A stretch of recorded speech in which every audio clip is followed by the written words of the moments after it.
Bonsoir et bienvenue à notre émission du mardi soir, mardi méditation, un moment d'encouragement, d'édification autour de la parole. Ce soir, le titre de la méditation, c'est « Faim et soif ». Faim et soif. Alors, je sais que ces mots peuvent attirer notre attention sur un verset qu'on connaît dans les béatitudes. Matthieu, un verset de Matthieu qui dit « Heureux ceux qui ont faim et soif de justice, car ils seront rassasiés ». Mais non, mais ce soir, ce n'est pas ce passage que nous voyons un autre passage totalement différent, quoique, mais un texte, quand je l'ai lu, Dieu m'a donné ces mots pour vous, pour nous, pour moi, pour l'homme en général, faim et soif. Le texte se trouve dans Marc chapitre 2, versets 1 à 12. Un texte très connu, une histoire connue, c'est l'histoire d'un miracle très connu. Marc 2, à partir du verset 1 à 12. Je lis, « Quelques jours après, Jésus revint à Capernaum. On apprit qu'il était à la maison, et il s'assembla un si grand nombre de personnes que l'espace devant la porte ne pouvait plus les contenir. Il leur annonçait la parole. » Verset 3, « Des gens virent à lui, amenant un paralytique porté par 4 hommes.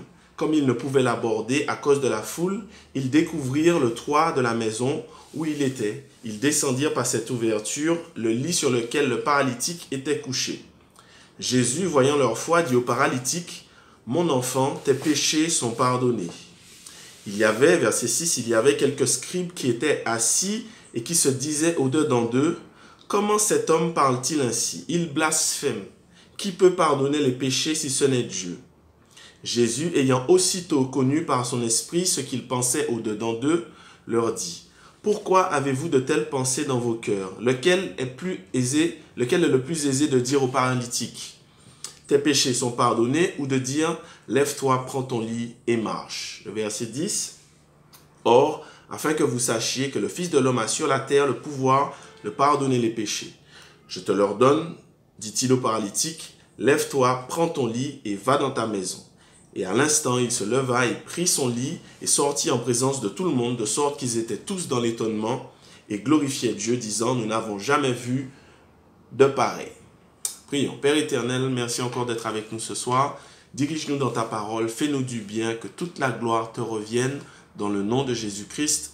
Amen. Donc le titre, c'est « Faim et soif ». Comme je vous le disais, ce sont des mots que Dieu m'a donnés alors que je lisais ce passage, « Faim et soif ». On va voir 4 faim et soif. 4 faim et soif rapidement dans ce texte. D'abord, le peuple de Capernaum. Le peuple de Capernaum avait une soif et une faim de la parole. J'espère que votre Bible est toujours ouverte parce que les versets disent, vous pouvez le voir, que Jésus n'était pas là, il est revenu à Capernaum. Les gens du village ont entendu ça et ils se sont assemblés près de Jésus. Ils sont venus près de Jésus et Jésus était dans une maison et il faisait quoi? Il annonçait la parole. La Bible dit que la maison était remplie, back full, il n'y avait plus de place. Mais ce qui m'a frappé, c'est que Jésus était là et le peuple est venu pour entendre la parole. La Bible ne dit pas clairement pendant combien de temps il a passé dans cette maison, mais le texte de Marc nous dit, le texte de Marc ne nous dit pas plus. Il nous dit simplement, il annonçait la parole, ou il prêchait, ou il enseignait. L'histoire est racontée dans d'autres évangiles qui donnent d'autres détails, mais ici Marc ne mentionne pas les autres choses. Marc attire notre attention sur quelque chose que Jésus faisait et quelque chose qui attirait la foule. Marc dit à ce stade du récit, il y avait la parole que Jésus annonçait. Dans ce récit, il n'y avait pas de miracle. Ça viendra après. Il n'y avait pas de miracle, il n'y avait pas de manifestation, il n'y avait pas de délivrance, il n'y avait pas de phénomène extraordinaire, il n'y avait pas de louange et de musique extraordinaire. Mais la parole, Jésus était là dans cette maison et il annonçait, il prêchait la parole. À quel moment avons-nous perdu cette faim et cette soif uniquement pour la parole de Dieu? Aujourd'hui, c'est triste à dire, mais il y a un vrai piège autour de l'évangile. Les hommes et les chrétiens sont attirés par les manifestations, par les miracles, par les délivrances, par les bénédictions, par la louange, une bonne musique de gospel, mais pas, ou encore très peu, ou encore plus, par la parole de Dieu. On choisit aujourd'hui son église en fonction de la manière que ça bouge. S'il y a des miracles, s'il y a des délivrances, s'il y a des prophéties, s'il y a ce genre de choses-là, je suis là. mais s'il n'y a pas ça, j'aime pas trop cette église. On ressent pas trop l'Esprit de Dieu. Eux, dans Marc, juste avec le récit de Marc, on comprend que avant que le miracle n'arrive, ils avaient faim et soif de la parole. As-tu encore faim et soif de la parole? Avant même du miracle, as-tu faim et soif de la parole? Toi qui as l'évangile, toi qui es baptisé il y a peut-être 20 ans ou il y a peut-être 1 an, as-tu soif de la parole? Est-ce que la parole seule te suffit? Faim et soif de la parole. L'autre réflexion, le deuxième faim et soif de ce texte, et là je parle bien du miracle, c'est en effet le miracle que Jésus va faire. Mais Jésus va dire que le miracle n'était pas si important que ça. Ici, moi ce que je note ou encore ce que l'Esprit m'a fait noter, c'est que l'homme, le paralytique, avait faim et soif de rencontrer Jésus. Faim et soif de rencontrer Jésus. Mets-toi dans le contexte, les 4 bonhommes tiennent le paralytique, ils voient une maison qui est blindée, impossible de rentrer. La logique voudrait qu'ils déposent le paralytique à terre et que l'un d'entre eux, peut-être 2, essaye de se faufiler dans la maison, tant bien que mal, ou encore qu'ils montent sur le toit comme ils l'ont fait à 4, pour descendre et dire à Jésus, « Jésus, excuse-moi de te déranger, mais il y a un bonhomme dehors là, il est paralysé, viens voir, il a besoin de toi. » La logique, ce serait ça. Mais Jésus a fait, les bonhommes ont fait différemment. Je me souviens lorsque j'étais plus jeune, encore un jeune conducteur, là où j'habitais dans la cité, il y avait un homme handicapé, un ami de la famille, et de temps en temps, je sortais avec lui, je le conduisais là où il devait aller, je faisais des courses avec lui, etc. Et lorsqu'il n'y avait pas d'accès handicapé, j'allais à sa place. Il me disait, vas-y pour moi. La logique voudrait que dans ce texte, l'un des 4 rentre dans la maison et parle à Jésus pour lui demander de Jésus. Mais ici, c'est différent. On comprend, on réalise que le paralytique avait une faim et une soif lui-même d'aller, lui-même de rencontrer, lui-même de fouiller, lui-même de pénétrer et lui-même d'aller vers Jésus.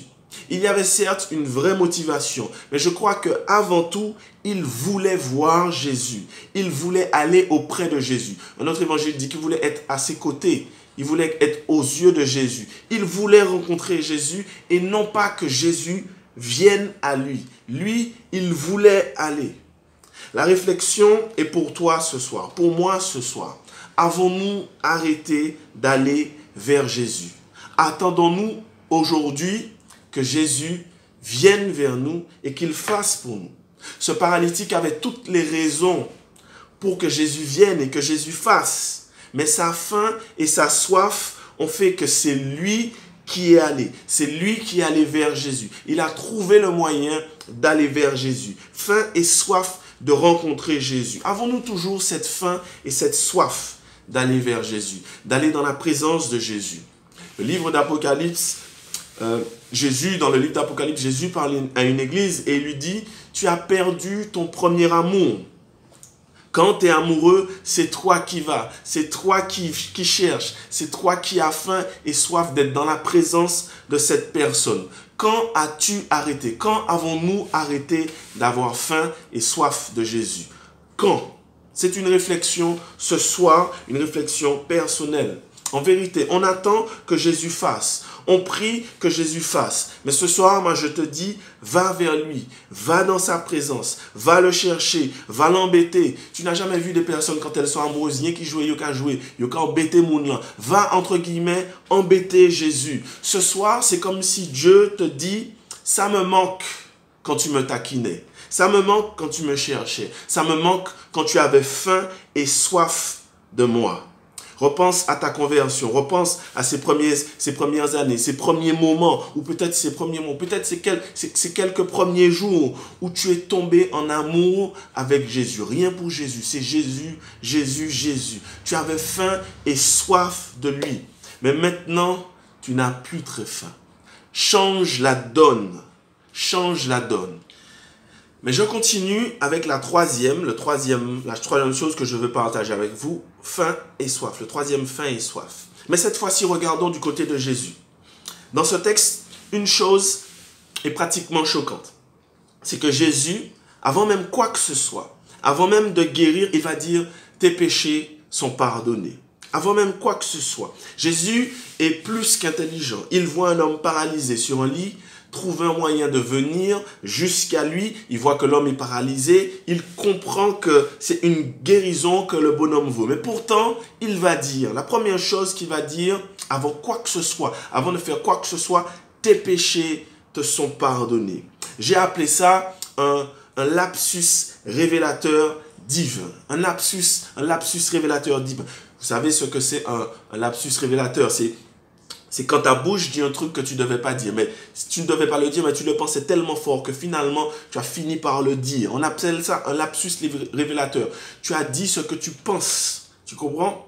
Ben, Jésus a fait un lapsus révélateur divin. Il avait une telle soif, une telle faim de pardonner. Faim et soif de pardonner les péchés de cet homme. Donc il va dire, je pardonne tes péchés avant même de te guérir. Revois la scène.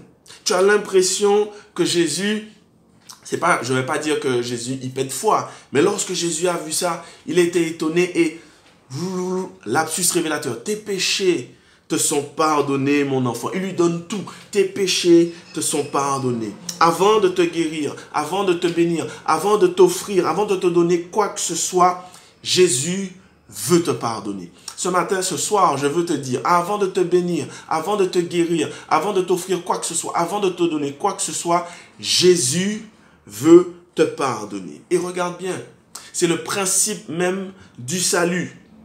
Celui qui vient à lui, il le pardonne et il le sauve. Comprends bien, ton pardon et ton salut ont plus d'importance que tes bénédictions. Ton pardon et ton salut ont plus d'importance que tes besoins, que tes envies, que ta situation financière, que ta situation maritale. Ton pardon et ton salut sont plus importants. Voilà pourquoi Dieu veut te pardonner. Dieu veut te sauver.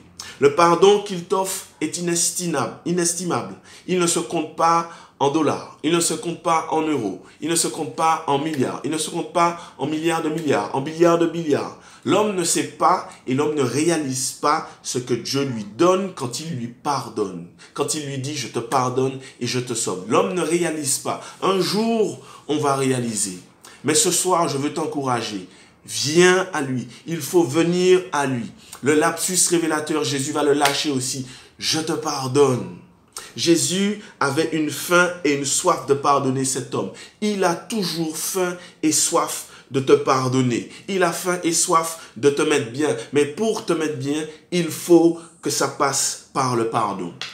On aurait pu croire que Jésus a changé les choses, changé l'ordre des choses. Regarde bien les évangiles. À chaque fois, il fait d'abord le miracle, ensuite il dit « ta foi t'a sauvé » ou encore « tes péchés sont pardonnés ». Ici, c'est le contraire. Mais en fait, c'est le véritable processus. Je pardonne et je bénis. Je pardonne et je bénis. Je pardonne et je bénis. Dieu a véritablement une faim et une soif de pardonner. Mais il attend que l'on vienne vers lui. Il attend qu'on ait faim et soif de lui. Il attend, il t'attend. Il attend qu'on vienne vers lui. Toi qui regardes, toi qui te poses des questions, Dieu attend que tu viennes vers lui. Jésus attend que tu viennes vraiment vers lui. À peine tu vas dire, Seigneur, je reconnais que j'ai, boum, il te pardonne. Tu es pardonné. Il a faim et soif de pardonner. Regarde encore Adam et Ève. Adam et Ève ont péché, c'est vrai que Dieu leur a parlé, etc. Mais dans le ciel, le Père, le Fils, le Saint-Esprit se sont dit, il faut qu'on fasse quelque chose parce qu'ils ont soif de pardonner. Peu importe ce que tu as fait, peu importe avec qui tu l'as fait, peu importe au moment où tu l'as fait, peu importe dans quelles circonstances, peu importe combien de fois tu l'as fait, peu importe, Dieu a faim et soif de te pardonner. Il veut te pardonner et il attend. Le paralytique était paralysé physiquement. Mais si tu n'as pas Jésus dans ta vie, si tu ne crois pas, si tu ne vis pas, si tu n'obéis pas comme la parole te demande, toi aussi, tu es paralysé spirituellement. Et Dieu a faim et soif de te pardonner. La dernière chose que je veux voir avec vous, le dernier faim et soif, c'est le monde et la société. Notre texte parle des scribes et dans un autre évangile, il parle des docteurs de la loi et des pharisiens. Ces messieurs, les scribes, les docteurs de la loi, les pharisiens, dans la petite société juive, ces messieurs décidaient de la norme de vie. Oui, ils avaient la parole de Dieu, mais ils ajoutaient aussi des lois et des principes selon eux. Selon eux, ils savaient ce qu'il fallait suivre, ils savaient ce qu'il fallait faire. Dans la société juive de l'époque, là, ils faisaient office de pasteurs, on va dire rabbins, c'était des juifs. Ils faisaient office d'enseignants, de professeurs. Ils faisaient office de juges. Ils faisaient office de policiers, parce qu'ils avaient des soldats qui leur obéissaient. Ils faisaient office d'économistes, de banquiers, parce qu'ils récoltaient de l'argent pour le temple, soi-disant. Enfin bref, ils faisaient l'éducation de la société, le social de la société, la justice de la société, l'économie ou encore les finances de la société. En fait, ils représentaient la société juive à l'époque. Eh bien, ces bonhommes, eux, n'avaient qu'une faim et qu'une soif, c'était de discréditer Jésus. C'était de contrer les paroles de Jésus. C'était de contrer tout ce que Jésus faisait. Ils étaient là en présence, mais dans leur esprit, d'ailleurs Jésus l'a vu, ils n'étaient pas là en bonne sympathie. Ils n'étaient pas là pour recevoir. Ils étaient là pour voir une faille, pour pouvoir mieux contrer Jésus par rapport à leurs normes, par rapport à leur société. En d'autres mots, nous les docteurs, nous les pharisiens, nous les scribes, nous connaissons cette société. Nous savons comment elle fonctionne. Nous savons ce qu'elle peut faire. Nous savons ce qu'elle peut croire. Nous savons ce qu'un homme dans cette société peut faire, peut se permettre de faire. Donc, Jésus, qu'est-ce qui t'arrive et tu viens changer ces règles? C'était ça un petit peu leur philosophie, leur mentalité lorsqu'ils étaient là à voir Jésus parler et faire ces miracles. Ils étaient là pour discréditer Jésus. Ils avaient faim et soif de discréditer Jésus. Malgré les miracles qui se passaient, malgré les changements de vie qui s'opéraient, ils étaient là pour discréditer Jésus. Aujourd'hui, ils ne sont plus là. Mais aujourd'hui, c'est une autre société qu'on a. Et quand on va en profondeur, cette société, aujourd'hui, est là pour discréditer Jésus. Notre société définit les normes, la normalité pour l'homme, la normalité de l'humanité. Aujourd'hui, les hommes font ci. Aujourd'hui, les hommes font ça. Aujourd'hui, la société fait que les hommes peuvent se permettre ci, les hommes peuvent se permettre ça. Aujourd'hui, la société fait que les hommes ne font plus ce genre de choses-là. Donc, cette société, elle est un petit peu pareille que les pharisiens, pareille que les scribes et les docteurs de la loi. Elle définit la normalité pour l'homme, mais non seulement ça, elle discrédite Jésus. Elle se moque de Jésus. Aujourd'hui, tu prends n'importe quel homme, tu lui parles de Dieu, tu lui parles de Jésus, c'est à peine si c'est de la folie, c'est de la blague, c'est du n'importe quoi. Elle n'écoute pas Jésus, cette société. Elle refuse d'entendre Jésus, malgré les miracles.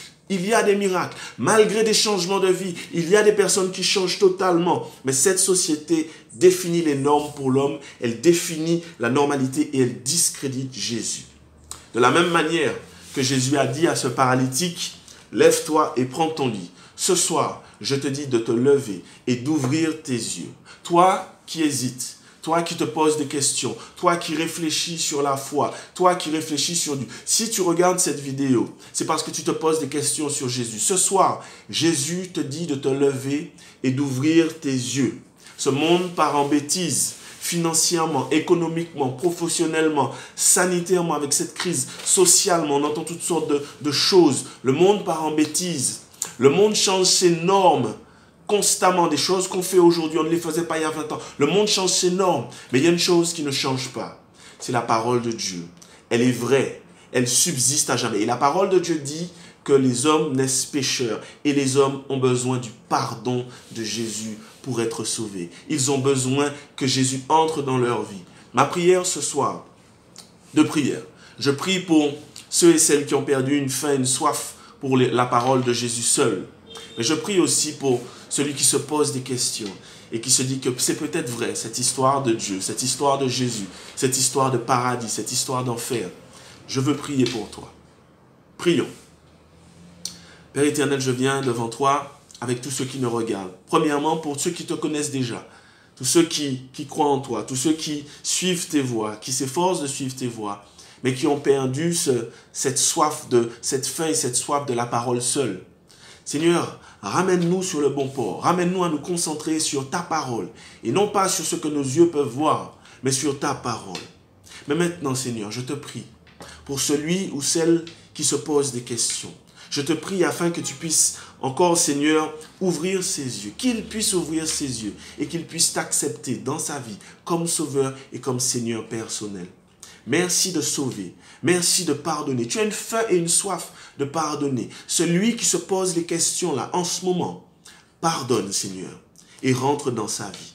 Je te remercie pour l'œuvre du salut. Je te remercie pour l'œuvre de la croix. Tu es mort à la croix à notre place. Nos péchés, tu les as pris, Seigneur. Alors voici ce moment où tu rentres dans la vie de quelqu'un.